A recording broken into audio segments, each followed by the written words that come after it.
നമസ്കാരം. Raf talk ഫുട്ബോളിലേക്ക് അവർക്കും സ്വാഗതം. കോപ്പ അമേരിക്കയ്ക്കും യൂറോ കപ്പിനും ഒക്കെയുള്ള ഒരുക്കങ്ങൾ തകൃതിയായി നടക്കുകയാണ്. ടീമുകൾ സൗഹൃദ മത്സരങ്ങൾ കളിച്ചുകൊണ്ടിരിക്കുന്നത്. ഇന്ന് വമ്പന്മാർ ഇറങ്ങുന്ന ദിവസമാണ്. അതെ, ഇന്ന് ബ്രസീൽ ഇറങ്ങുന്നുണ്ട്. ഇന്നെന്ന് പറയുമ്പോൾ ഇന്നാണ് ഒഫീഷ്യൽ ഡേറ്റ്, ഇന്നാണ്. പക്ഷേ സാങ്കേതികമായി നമുക്ക് ടൈം സോൺ ഡിഫറൻസ് കാരണം നാളെ രാവിലെയാണ് കളി. ഇന്ന് രാത്രി പോർച്ചുഗൽ ഇറങ്ങുന്നുണ്ട്, സ്പെയിൻ ഇറങ്ങുന്നുണ്ട്, ബെൽജിയം ഇറങ്ങുന്നുണ്ട്. വമ്പൻ ടീമുകൾ കളിക്കാൻ ഇറങ്ങുന്ന രാത്രിയാണ്. ഇന്നത്തെ മത്സരങ്ങളുടെ ഷെഡ്യൂൾ നോക്കാം.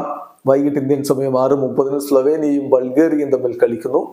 രാത്രി 9:30 സ്വിറ്റ്സർലൻഡും ഓസ്ട്രിയയും തമ്മിലുള്ള കളിയെങ്കിൽ ഹംഗറിയും ഇസ്രയേലും തമ്മിൽ 9:30 ഏറ്റുമുട്ടുന്നു. സ്വീഡൻ വേഴ്സസ് സെർബിയ മത്സരവും അതേ സമയത്തുണ്ട്. രാത്രി 10:15 പോർച്ചുഗൽ ഇറങ്ങുന്നത്. എതിരാളികൾ ക്രൊയേഷ്യയാണ്. മികച്ചൊരു പോരാട്ടം നടക്കുമെന്ന പ്രതീക്ഷയിൽ ആരാധകരിയിരിക്കുന്നു. കോച്ച് റോബർട്ടോ മാർട്ടിനസ് ഇന്നലെ മാധ്യമങ്ങളെ കണ്ടപ്പോഴും പറഞ്ഞത് അതാണ്.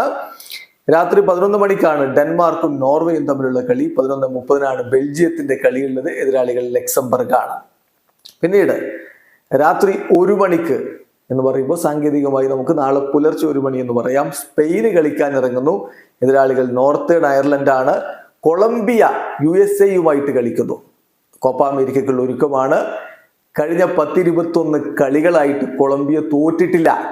അങ്ങനെ ഒരു അൺബീറ്റൻ സ്ട്രീക്ക് നടത്തിക്കൊണ്ടിരിക്കുന്ന കൊളംബിയ ഇതാ USA ഇന്ന് രാത്രി ഏറ്റുമുട്ടുന്നു. പക്ഷെ നമുക്ക് സാങ്കേതികമായി നാളെ പുലർച്ചെ 3 മണിക്കാണ് ആ കളി നടക്കുന്നത്. അത് കഴിഞ്ഞാൽ തൊട്ടു പിന്നാലെ ബ്രസീലിന്റെ കളി.